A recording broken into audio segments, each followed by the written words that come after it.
नारा संचार के सभी दर्शकों का ज्योतिष संवाद कार्यक्रम में स्वागत है और अनिल जैन का प्यार भरा नमस्कार।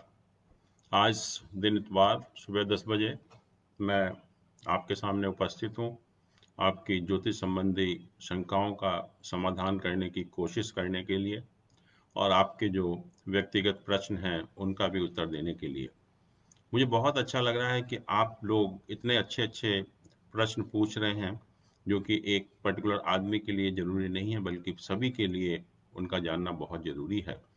आज एक बहुत अच्छा मुझे प्रश्न प्राप्त हुआ। विजय कुमार जी हैं बॉम्बे से। उन्होंने ही नहीं और भी मेरे बहुत दोस्तों ने फोन किया और उनका सबका प्रश्न करीब करीब एक सा था। उन्होंने कहा कि ज्योतिष में उपायों की चर्चा होती है और पंडित लोग कहते हैं कि बड़े बड़े उपाय आपको करने पड़ेंगे और हम लोगों को दान करना पड़ता है, बड़े बड़े मंदिरों में जाना पड़ता है और पंडितों से बहुत बहुत मंत्रों की जाप करानी पड़ती है। फिर भी हम देखते हैं कि उपायों का बहुत फायदा नहीं होता। तो क्या ये सब चीजें हमको भ्रमित करने के लिए हैं या वाकई में ही जो है उपाय कुछ कारगर होते हैं? सर्वप्रथम आपका जो प्रश्न है उसके लिए मैं बहुत बहुत आपका धन्यवाद देता हूं, क्योंकि ये प्रश्न हम सभी को जानना बहुत जरूरी है। उपाय ज्योतिष में जो सिद्धांत है ज्योतिष का, वो थ्योरी ऑफ कर्मा है कि जैसे हम कर्म करते हैं वैसे ही हमको फल प्राप्त होते हैं। और ये साइंटिफिक फिलॉसफी से भी मैच करता है कि साइंस में भी ये कहा गया कि ये every action has an equal and opposite reaction. जो Newton third law of motion है वो भी इसी को साबित करता है। और कर्म जो है, कहा कि ये एक कंटिन्यूअस प्रोसेस है कि एक जो हम एक जन्म में कर्म करते हैं वो दूसरे जन्म में भी हमारा फल जो है उसका मिलता है हमें। तो ये कंटिन्यूअस प्रोसेस है, नेवर एंडिंग प्रोसेस है। जैसे आपका बैंक बैलेंस होता है, आप उसमें पैसा डालते रहते हैं, तो जितना ज़्यादा उसमें ऐड करेंगे उतना ज़्यादा आपका बैलेंस बढ़ेगा और जितना उसमें से निकालेंगे उतना कम होगा। तो जितने हम अच्छे कर्म करेंगे उतना ही हमको फायदा होता है और जितने हम खराब कर्म करते हैं वो हमारे नेगेटिव हो जाते हैं। और कर्म भी तीन तरह के होते हैं कि एक तो बहुत हम कहते हैं कि डीप रूटेड या दृढ़ मूल वाले होते हैं कि नेगेटिव बहुत बैलेंस है, आपने पिछले जन्मों में बहुत अच्छे कर्म नहीं किए जिसका कि फल आपको नहीं मिल पा रहा। दूसरे होते हैं कि बहुत ही वीक रूटेड होते हैं कि बिल्कुल जो बैंक बैलेंस है वो जस्ट मतलब पॉजिटिव होने वाला है कि आपने थोड़े से अच्छे कर्म किए इस जन्म में तो उसका फल आपको पॉजिटिव मिलना शुरू हो जाता है। एक मिक्स टाइप के होते हैं, मिश्रित होते हैं कि ना ज़्यादा दृढ़ जड़ वाले ना अदृढ़ जड़ वाले। उसका जो है आपको कुछ अच्छे काफ़ी देर तक कर्म करने पड़ते हैं तब उसका रिजल्ट पॉजिटिव होता है। तो पहली चीज़ तो यह है कि हम ज्योतिष में, मैंने बिल्कुल कहा ठीक आपने कि हम उपायों की सलाह देते हैं। और जैसा मैंने पहले भी कहा था, पिछले कार्यक्रमों में भी कहा था कि हमारा जो हॉरोस्कोप होता है, जन्म पत्रिका होती है, वो सिर्फ टेंडेंसी बताते हैं प्लैनेट की कि हमारे साथ ये होने वाला है या ये होने की संभावना है। और उसको देखकर अगर हम अपने कर्मों को ठीक करें, उपाय करें, तो उसका डेफिनेटली आपको अच्छा फल मिलता है। और हम इसकी तुलना हम कर सकते हैं कि जब हमको बुखार होता है तो हम थर्मामीटर से बुखार देखते हैं और बुखार देखने के बाद हम ये तो नहीं कहते कि हमको 103 बुखार है, 104 बुखार है, हम रोने लगते हैं क्या करें क्या ना करें। हम कुछ ना कुछ उसके उपाय करते हैं, उसके सुधार करने के लिए, उसमें काबू पाने के लिए, उसको ठीक करने के लिए हम कुछ ना कुछ उपाय करते हैं। बिल्कुल सेम पोजीशन हमारे जो प्लानिट हैं बर्थ के टाइम उसकी है कि आपको आगाह कर दिया कि आपके साथ ये होने की संभावना है। और जब आपको पता लग गया कि आपके साथ ये पॉसिबिलिटी है, तो सारा का सारा आपके ऊपर डिपेंड करता है कि आप क्या करें। और जैसा कहा कि हमने ज्योतिष में हम उपायों की सलाह देते हैं, इसमें कोई गलत बात नहीं है। और उपाय हमारे बहुत सिंपल होते हैं, तीन तरह के होते हैं, दान है, पूजा पाठ है और कुछ कभी कभी हम जो जेम्स होते हैं उसको पहनने के लिए भी कहते हैं। और जैसा कहा कि बड़े-बड़े उपाय करने पड़ते हैं, पंडितों से उपाय कराने पड़ते हैं, फिर भी फ़ायदा नहीं होता। ये आपने बहुत अच्छा प्रश्न किया। मैं आपको पहले ही बता दूँ कि ज्योतिष में कहा गया कि उपाय करने के लिए आपको बाहर जाने की ज़रूरत नहीं है। किसी भी पंडित से आपको मंत्रों का जाप कराने की ज़रूरत नहीं है, कोई पूजा पाठ करने की ज़रूरत नहीं है। सारे के सारे उपाय आप अपने घर पर बैठकर बहुत आसानी से कर सकते हैं। और जैसे मैंने कहा कि ज्योतिष आपको एक अच्छे कर्म करने को प्रेरित करता है। आपसे कहता है कि आप अच्छे कर्म करिए, आपके अंदर अच्छे संस्कार डेवलप हों, तो कोई प्लैनेट आपको नुकसान नहीं पहुंचा सकता। और जैसे मैंने कहा कि आप घर पर बैठकर सभी प्लैनेट के उपाय कर सकते हैं, कभी भी कोई आपको चिंता करने की ज़रूरत नहीं है, बड़े उपाय करने की ज़रूरत नहीं है, बड़े दान करने की ज़रूरत नहीं है, या बहुत ही गहन पूजा पाठ करने की भी ज़रूरत नहीं है। सिर्फ आपको अपने संस्कारों को, अपने कंडक्ट को, अपने चरित्र को ठीक रखना है। और मैं बताऊँ आपको कि कैसे हम कर सकते हैं। और मैं सबको ही बताता हूँ कि हम ज़रूरी नहीं है कि हम शनि की शांति के लिए लाइन लगाएँ मंदिर में जाकर या बड़े-बड़े मंत्रों का जाप करें। आप घर पर बैठिए, घर पर बड़ी आसानी से शनि के उपाय हो जाएँगे। और कुछ उपायों की मैं चर्चा करना चाहूँगा, तो आपको देखकर बहुत अच्छा लगेगा कि ये सारे उपाय हम घर पर बैठकर, हमें बिना कहीं जाए हुए, एक पैसा भी खर्च किए बिना, हम सारे प्लैनेट का उपाय बहुत अच्छी तरह से कर सकते हैं। सर्वप्रथम मैं आपको कहना चाहूँगा कि जो सूर्य और चंद्र हैं, उनको हमने देवता माना। ऐसे ही हमने जो 5 तत्व हैं हमारे, पृथ्वी, जल, अग्नि, वायु, आकाश, उनको भी हमने देवता माना। देवता क्यों माना? देवता इसलिए माना कि हमारी लाइफ पूरी की पूरी उनके ऊपर डिपेंड करती है। हम उनके बिना एडजस्ट नहीं कर सकते, 1 मिनट भी हम नहीं रह सकते, हमारा जीवन बिल्कुल खराब हो जाएगा। जब देवता हैं, आपकी लाइफ उनके ऊपर पूरी तरह से डिपेंड है, तो आपका भी कुछ उत्तरदायित्व बनता है। आपका उत्तरदायित्व ये है कि कम से कम उसकी रिस्पेक्ट तो करें, और हम लोग नहीं करते। हम दिन प्रतिदिन आप देखते हैं कि पोल्यूशन फैलाते रहते हैं। हमारा बहुत कंट्रीब्यूशन है पोल्यूशन फैलाने में, पृथ्वी पर भी, जल पर भी, वायु पर भी, आकाश पर भी। हम दिन प्रतिदिन पॉल्यूशन करते जा रहे हैं, तो किसका नुकसान हो रहा है इसमें?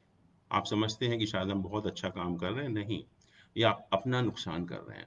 और मैं बता रहा हूँ कि आप बहुत से प्लैनेट का आप निरादर कर रहे हैं, वो आपको मैलेफिक हो जाते हैं, आपके लिए अशुभ हो जाते हैं और आपको बहुत उसका खराब फल देते हैं। तो ये नहीं कि गवर्नमेंट कहे आपको कि पोल्यूशन मत करिए, जब भी आप करें उसको जो है, ये आपका उत्तरदायित्व है अपने जीवन को ठीक करने के लिए। ये आपकी इच्छा है कि आप पोल्यूशन करना चाहते हैं या नहीं करना चाहते। और अगर आपका पोल्यूशन में जितना भी कंट्रीब्यूशन होगा, उतनी ही आपकी लाइफ भी या प्लैनेट आपसे जो है वो अशुभ हो जाएंगे। सूर्य और चंद्र हैं, और 1 मिनट भी हम उनके बिना हमारी लाइफ एग्जिस्ट नहीं कर सकती, तो हमारा क्या उत्तरदायित्व है कि कम से कम सूर्य देवता की रिस्पेक्ट तो करें। सूर्य जब निकलता है तो कम से कम हाथ जोड़ देंगे, तो आपका क्या बुराई हो जाएगी इसमें? उस देवता को एक रिस्पेक्ट दे देंगे, तो उससे क्या आपको नुकसान होगा? और आप देखते हैं कि सूर्य हमको प्रतिदिन लाइट देता है, और अगर इलेक्ट्रिसिटी डिपार्टमेंट एक आप बिल पेमेंट ना करें तो अगले महीने आपकी लाइट कट जाती है। लेकिन सूर्य आपके ऊपर इतना एक तरह से कहूँगा कि अच्छा कर रहा है कि आपको दिन प्रतिदिन सब कुछ दे रहा है, और आप उसके लिए कुछ नहीं कर रहे।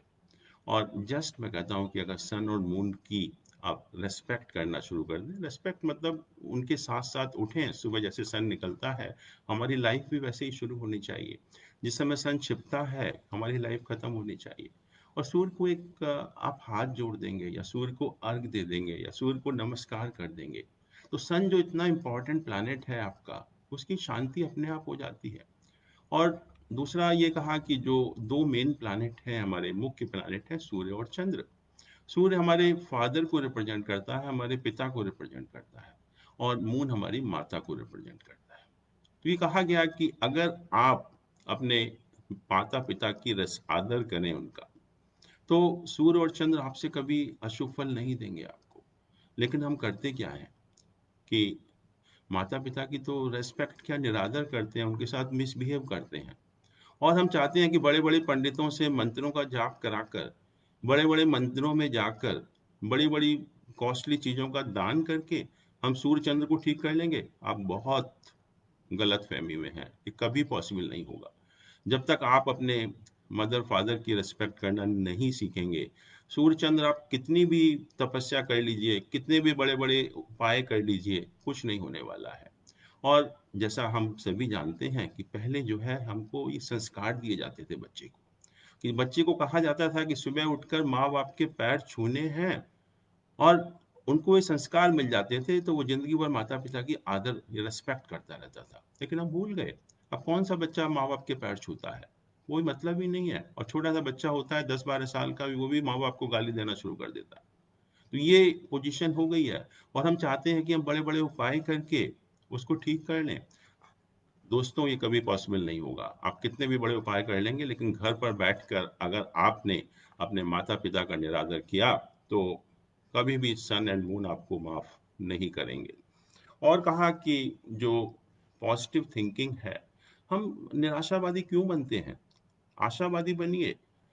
पॉज़िटिव थिंकिंग सन का एक बहुत अच्छा उपाय है। जिस दिन हम निराशावादी होना छोड़ देंगे, उस दिन सन का उपाय अपने आप हो जाएगा। और जितनी भी जो फीमेल्स होती हैं आपकी ज़िंदगी में, उनके साथ अच्छा व्यवहार करिए, चंद्रमा की अपने आप शांति हो जाती है। लेकिन हम नहीं करते। अगर ये 2 प्लैनेट को, सूर्य और चंद्र को, हम इतने छोटे-छोटे से उपाय करके घर में बैठकर अगर उनसे हम बहुत अच्छा फल प्राप्त कर सकते हैं, तो इससे अच्छा मेरे ख्याल में ज्योतिष आपको संदेश नहीं दे सकता है। अब जहाँ मंगल का सवाल है, मंगल हमारा हिंसा से भी रिलेटेड है। अगर हम किसी भी तरह की हिंसा करते हैं, और हिंसा देखिए मन से भी हो सकती है, वचन से भी हो सकती है और शरीर से भी हो सकती है। मन, वचन, काया से अगर हम किसी भी तरह की हिंसा करते हैं, तो मंगल आपका बहुत अशुभ हो जाता है। एक तो किसी को मारना, किसी को हिंसा करना शरीर से, एक आपने मन से सोचा भी उसके बारे में, तो भी एक बहुत आपके लिए गलत हो जाता है। या आपने बोला भी कि मैं तुझे मार दूँगा या मैं तेरी हिंसा कर दूँगा, तो ये मंगल को आप अशुभ कर रहे हैं। मंगल आपके जो को-बॉर्न होते हैं, सिबलिंग होते हैं, भाई-बहन होते हैं, उनको भी रिप्रेजेंट करता है। तो अपने जो भाई-बहन हैं, उनके साथ अच्छा व्यवहार करिए। अगर भाई-बहनों के साथ आप अच्छा व्यवहार करेंगे, तो मंगल कभी आपको नुकसान नहीं करेगा। जहाँ तक बुध ग्रह का सवाल है, बुध हमारा नर्वस सिस्टम है, इंटेलिजेंस है, हमारी क्रिएटिविटी है। उसमें कहा गया कि बुध जो है वो जो टीन्स होते हैं, जो बहुत ही युवा बच्चे-बच्चियाँ होते हैं, जो टीनेजर्स होते हैं, उनको रिप्रेजेंट करता है। उनके लिए हम थोड़ा-सा व्यवहार हमारा उनके प्रति ठीक होना चाहिए। और बुध ग्रह कम्युनिकेशन का भी कारक है, जो हम बोलते हैं, लिखते हैं, उसका भी कारक है। और अगर हम सॉफ्ट स्पोकन रहें, अच्छी मृदु भाषा का प्रयोग करें, कभी कठोर शब्दों का प्रयोग ना करें किसी के अगेंस्ट में, तो बुध ग्रह की अपने आप शांति हो जाती है। हम दिन प्रतिदिन देखा है मैंने कोर्ट्स में या ऑफिसेज में फ्रॉड डॉक्यूमेंट सबमिट करते रहते हैं। जालसाजी से जो दस्तावेज हैं, उसको सबमिट करते रहते हैं। और बुध ग्रह अगर आप ऐसा करेंगे, तो नेचुरली आपके लिए बहुत अशुभ फल देगा। आप उससे बचिए। और एक बात और मैं आज के परिप्रेक्ष्य में मैं कहना चाहूँगा कि आजकल हम लोग इलेक्ट्रॉनिक मीडिया को देखते हैं, और जितने भी जो टीवी चैनल हैं, उनका एक आजकल काम हो गया है कि सुबह से लेकर शाम तक वो बहुत विश्व की सबसे बड़ी चर्चा करते रहते हैं, और पता नहीं विश्व की चर्चा करते हैं या सबसे अहम चर्चा करते हैं देश की। वो सिर्फ एक गाली गलौज के अलावा, दो व्यक्तियों को बैठाकर गाली गलौज के अलावा कुछ नहीं करते। और देश की जनता को तो भ्रमित कर ही रहे हैं वो लोग। लेकिन मैं उनको बताना चाहूँगा कि जितने भी जो टीवी चैनल्स के जो ओनर्स हैं, कि वो देश की जनता को भ्रमित नहीं कर रहे हैं, या अपनी टीआरपी नहीं बढ़ा रहे हैं, या अपने एडवर्टाइजमेंट ज़्यादा नहीं कर रहे हैं, वो अपना नुकसान कर रहे हैं। और बुध ग्रह आपसे इतना नाराज़ हो जाता है कि अगर आप किसी के बारे में गलत भाषा का प्रयोग करते हैं, और जिस दिन बुध आपसे नाराज हो गया, तो आज तो आप गाली दे रहे हैं किसी को, लेकिन कुछ दिन बाद देखिए आप गाली देने लायक नहीं बचेंगे। और ये सही बात है, और मैं कहूँगा आप सबसे कि आप थोड़ा-सा ऑब्जर्व करिए, जो टीवी में डिबेट आती हैं और जो लोग एक-दूसरे को गाली देते हैं, उनकी लाइफ को आप थोड़ा-सा ऑब्जर्व करिए 6, 7, 8 महीने के लिए जो है। और आप देखिए, मैं गारंटी के साथ कह रहा हूँ आपको कि बुध ग्रह इतना अशुभ हो जाएगा उनके लिए कि वो सिर्फ बोलने लायक भी नहीं रहेंगे। गाली तो क्या देंगे, उनके मुँह से एक शब्द नहीं निकल पाएगा। तो अगर हम इन चीज़ों में इन्वॉल्व होते हैं, एक-दूसरे को गाली देते हैं, तो ये किसी और का नुकसान नहीं कर रहे हैं। हम समझते हैं कि हम बहुत बड़ा फ़ायदा कर रहे हैं, हम अपनी बहुत पब्लिसिटी कर रहे हैं। नहीं, ये आप अपने स्वास्थ्य से खेल रहे हैं, आप अपने स्वास्थ्य का बहुत बुरा नुकसान कर रहे हैं। और बुध एक कम्युनिकेशन का कारक है। अगर आपने कम्युनिकेशन या बोलना मृदु भाषा में या सही शब्दों में नहीं किया, तो बुध ग्रह एक दिन ऐसा फल देता है कि आप बोलने लायक भी नहीं रहते। आप देख लीजिए, आप खुद ऑब्जर्व कर सकते हैं, आप सभी जो है समझदार हैं, आप कुछ लोगों को ऑब्जर्व करके देखिए। गुरु है बृहस्पति। बृहस्पति हमारा गुरु है, जैसे हम कहते हैं कि भगवान की हमारे ऊपर ब्लेसिंग है, वो उस टाइप का फल देता है। और हम सभी चाहते हैं कि ईश्वर की कृपा हमारे ऊपर बनी रहे, ईश्वर हमसे नाराज ना हो। तो कहा कि जो गुरु ग्रह है, जुपिटर जो प्लैनेट है, वो शुभ रहना चाहिए आपके लिए, उसका कोई नुकसान नहीं होना चाहिए। और गुरु जो है, हमारे जितने भी जो बड़े लोग हैं घर में, जितने भी टीचर्स हैं, जितने भी गुरु हैं, जितने भी उच्च शिक्षित लोग हैं, जितने भी साधु संत हैं, उनको रिप्रेजेंट करता है। तो अगर आप उनका आदर करेंगे, कोई भी आपसे बड़ा हो, और जैसे मैंने कहा था कि पहले जमाने में सिर्फ माँ बाप के पैर नहीं छूते थे, बल्कि घर में जो भी बड़ा आता था, कैसा भी हो, रिश्तेदार हो, फ्रेंड हो, कोई भी हो, उसके भी पैर छूते थे, उसको रेस्पेक्ट दी जाती थी पूरी। तो जुपिटर की शांति अपने आप हो जाती थी। तो उसी तरह से अगर आप जितने भी जो एल्डर्स हैं, टीचर्स हैं, हाईली क्वालिफाइड पीपल हैं, एस्केटिक्स हैं, मॉन्क्स हैं, साधुस हैं, उनकी अगर आप रेस्पेक्ट करेंगे, तो आप देखेंगे कि गुरु का फल आपको अपने आप ही शुभ मिलना शुरू हो जाएगा। आपको कहीं जाने की जरूरत नहीं है गुरु के उपाय करने के लिए जो है। और ये भी कहा कि हम कोर्ट में जो झूठी गवाही देते हैं, या किसी के अगेंस्ट भी कोई भी अगर हम गलत बोल रहे हैं, तो वो भी एक गुरु के कारकत्व में आता है। और अगर हम झूठी गवाही देने से बच सकते हैं, तो गुरु की अपने आप शांति हो जाती है। शुक्र है, शुक्र का हम कहेंगे कि जो हमारे सेंसुअल प्लेजर का, भोग का प्लैनेट है।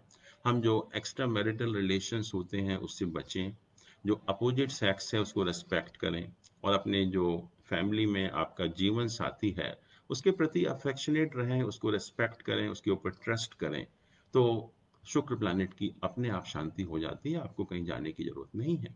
शनि एक बहुत ही एक अच्छा प्लैनेट है। हम लोग उससे इतना डरते हैं कि विश्व का हर आदमी, लगता है कि शनि की दशा शुरू हो गई है, 7.5 शुरू हो गई, तो पता नहीं क्या होने वाला है हमारा।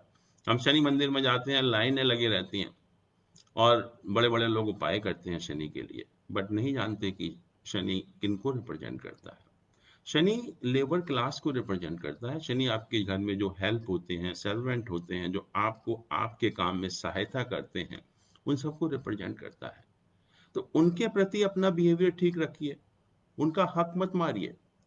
हम गाली देते हैं, बात भी ढंग से नहीं करते, उनको पैसे देने में या उनका जो हक है उसको देने में भी काफी आनाकानी करते हैं। और कई जगह तो मैंने देखा है कि जो घर में अगर एक हेल्प होती है या मेड सर्वेंट होती है, उससे अगर ग्लास भी अगर एक टूट जाता है, तो हम उससे पैसे काट लेते हैं। और मैं बताऊं आपको कि आज तो आपने उसके पैसे काट लिए, लेकिन जब आपसे ग्लास टूटेगा, तो शनि आपको नहीं छोड़ेगा।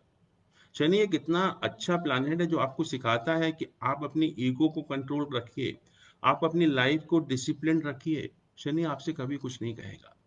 और अगर आपका जिस दिन आपकी जो हेल्प है, जो लेबर क्लास है, उसके प्रति आपका अगर बिहेवियर ठीक हो गया, तो शनि की 70-80% शांति तो अपने आप हो जाती है।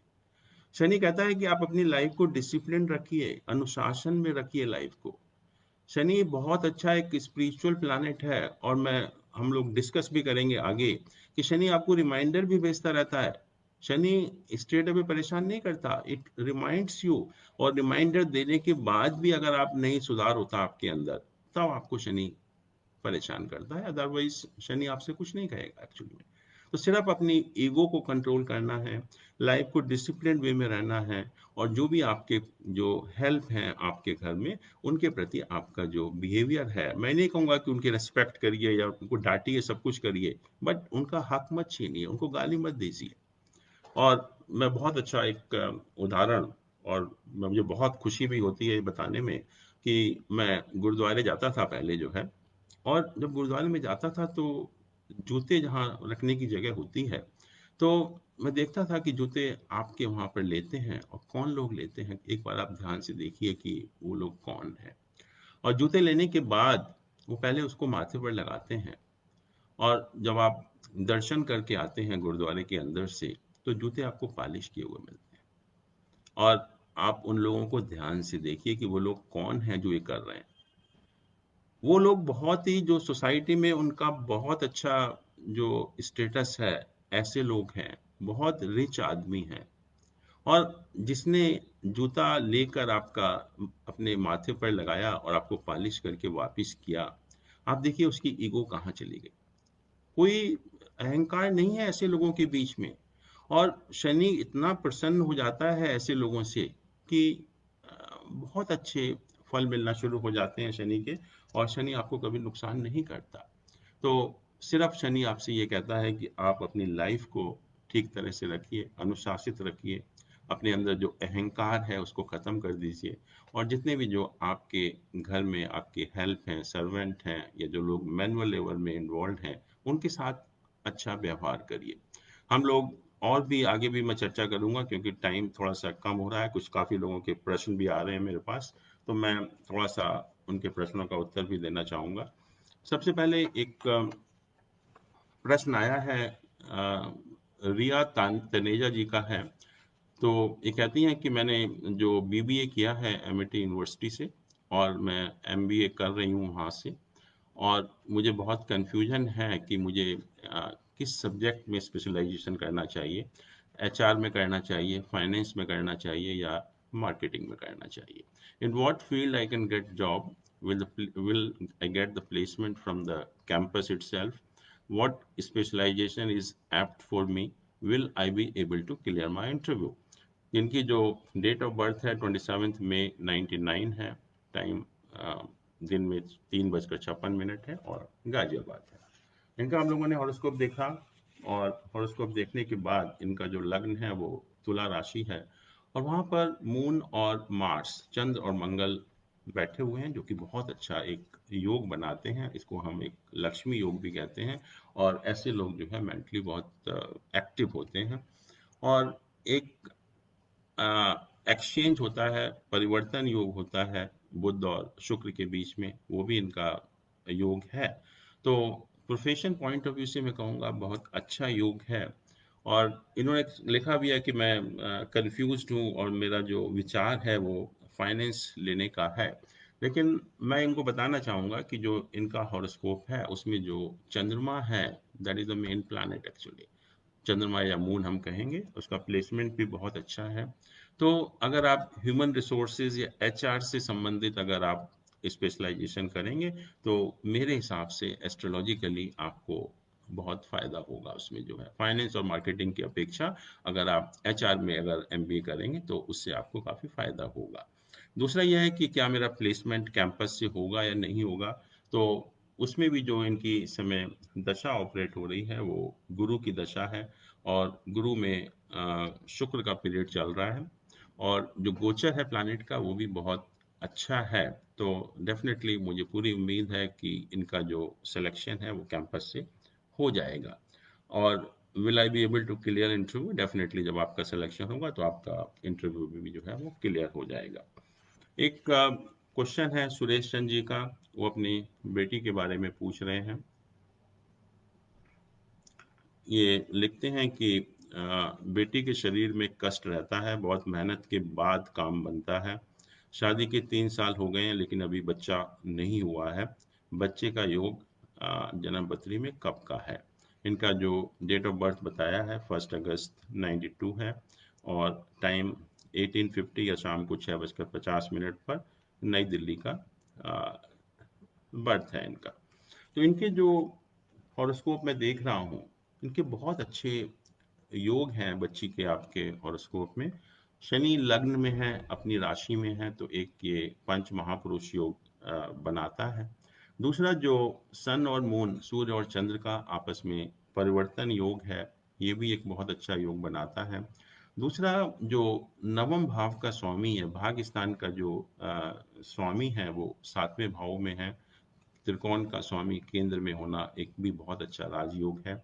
इसी तरह से पंचम भाव जो भी त्रिकोण भी है उसका भी स्वामी सप्तम भाव में है। तो ये दो बहुत अच्छे राजयोग भी बन रहे हैं। तो इंडिकेट यही करता है कि आपकी जो बच्ची है बहुत लकी है, लाइफ में बहुत अच्छा करेगी।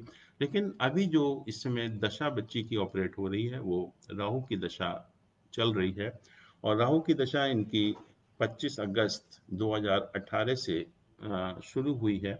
और उसमें राहु राहु का पीरियड, राहु की जो अंतर्दशा है वो 4 मई 2021 तक चलेगी। जो राहु राहु का पीरियड होता है ये अच्छा नहीं होता। और बच्चे के हॉरोस्कोप में भी राशि राहु जो है वो 12वें भाव में है, तो ये थोड़ा हेल्थ से संबंधित प्रॉब्लम भी देता है, आपके काम नहीं होने देता है। तो जैसे ही ये राहु राहु राहु की महादशा में राहु की अंतर्दशा का समापन होगा, वैसे ही बच्ची का आप देखेंगे भाग्य में जमीन आसमान का अंतर आएगा, भाग्य में बहुत परिवर्तन होगा। और जो भी समस्याएं आप देख रहे हैं कि काम नहीं हो पा रहा है या बहुत परेशान रहती है बच्ची, वो सब कुछ जो है वो अप्रैल 2021 के बाद आप देखेंगे बहुत ज़्यादा उसमें परिवर्तन होता है।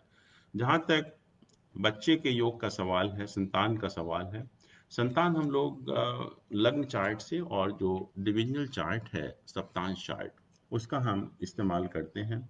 और जो सप्तांश चार्ट में जो राहु और जुपिटर, राहु और गुरु दोनों 5वें भाव में बैठे हुए हैं, वो इंडिकेट ये कर रहे हैं कि ये जो दशा होगी राहु जुपिटर की मई 2021 से, वो संतान के लिए बहुत सुफलदायक होगी। तो मैं तो यही उम्मीद करता हूँ और ज्योतिष से भी यही इंडिकेशन मिलता है कि संतान जो है अगले साल या 2022 के शुरू में होने की पूरी पूरी संभावना है। और इसके अलावा एक प्रश्न अभी और आया है विवेक गुप्ता जी के पास से। और वो कहते हैं कि my sons particular are 29 April 2003 12:55 Ghaziabad. He is in class 12 and with commerce side, but very good at drawing and painting, but lazy also. What field should I allow him to for his career? His mother wants him to wear a pearl ring. His body weight is 70 kg. How many ratti should it be? Kindly advice regarding his career. तो अगर हम इनका horoscope बनाते हैं 29 April 2003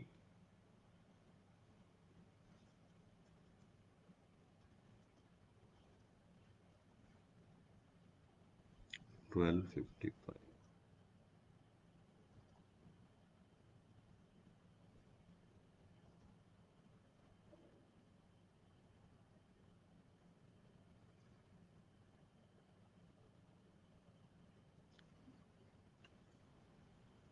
इनका जो आपके बेटे का जो हॉरोस्कोप है उसमें जो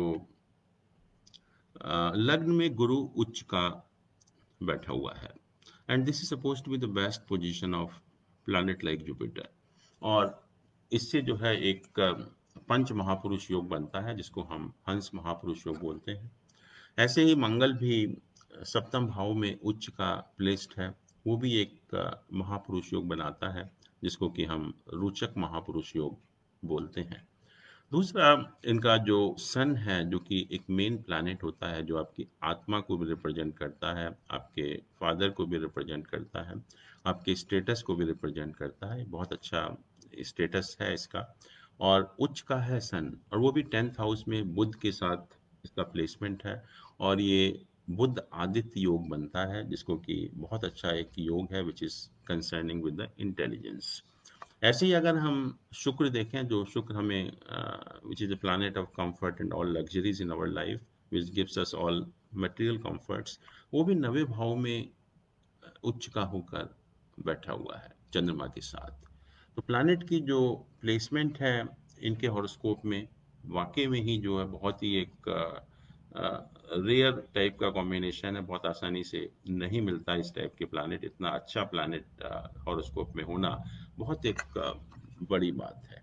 बट अभी जो दशा ऑपरेट हो रही है बच्चे की वो केतु की दशा है जो कि 18 जनवरी 15 से शुरू होकर और 18 जनवरी 22 तक है। और जब केतु की दशा ऑपरेट होती है तो रिजल्ट उसके बहुत अच्छे नहीं मिलते। और जो आपने ठीक लिखा है कि बहुत अच्छे जो रिजल्ट होते हैं या बहुत अच्छा सक्सेस रेट उस पीरियड में बहुत कम होता है। तो मैं कहूँगा कि थोड़ा-सा आपको और इंतज़ार करना पड़ेगा, थोड़ा-सा और धैर्य रखना पड़ेगा, लेकिन बच्चे का भविष्य इतना अच्छा है कि वो लाइफ़ में जो करेगा आप कभी सोच भी नहीं सकते। और जो मुझे लग रहा है कि सन और मरकरी का जो कॉम्बिनेशन है 10th हाउस में, और उसका लॉर्ड, उसका स्वामी मंगल है, तो उसको अगर टेक्निकल फील्ड में आप एजुकेशन देंगे, इंजीनियरिंग साइड में, तो बट इसमें आपने लिखा है कि वो कॉमर्स साइड में है, is not in the engineering side, commerce side में ऑलरेडी कर रहा है वो। तो कॉमर्स साइड में करने के बाद, क्योंकि मरकरी भी है वहाँ पर, तो अगर आप इसको एमबीए वगैरह कराएंगे, और मैं नहीं कहूँगा कि आप चार्टर्ड अकाउंटेंट बनाइए या कंपनी सेक्रेटरी बनाइए, लेकिन उसके बाद अगर एमबीए वगैरह कराएंगे तो he will get a very high position, actually बहुत अच्छी उसको पोजीशन मिलेगी, इसमें कोई डाउट नहीं है।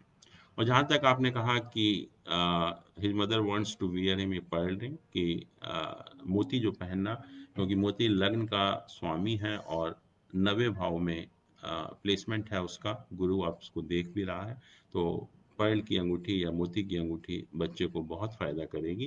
तो मैं कहूँगा कि आप बिल्कुल आराम से पहना सकते हैं, कोई उसमें डाउट नहीं है, उसमें उसको लाइफ उसकी और अच्छी होगी। लेकिन जैसे ही केतु की दशा खत्म होगी, बच्चे का भविष्य जो है बहुत उज्जवल आपको दिखाई देगा, बहुत अच्छा रहेगा। मेरी तरफ से भी बहुत बहुत शुभकामनाएं। और अंत में मैं यही कहना चाहूँगा कि मुझे बहुत अच्छा लगता है कि जब आप ऐसे ऐसे क्वेश्चन पूछते हैं, ऐसे ऐसे प्रश्न पूछते हैं, और कुछ प्रश्न हैं जो सभी के लिए बहुत जानना भी जरूरी है। और मेरा पर्पस भी यही है कि आप सबको ज्योतिष के बारे में सही सही जानकारी मिले, एक अवेयरनेस क्रिएट हो, जिससे कि हम इस नॉलेज का जितना ज़्यादा से ज़्यादा अपने जीवन में उपयोग कर पाएँ, वही अच्छा है, वही मेरा उद्देश्य है। थैंक यू दोस्तों, नमस्कार।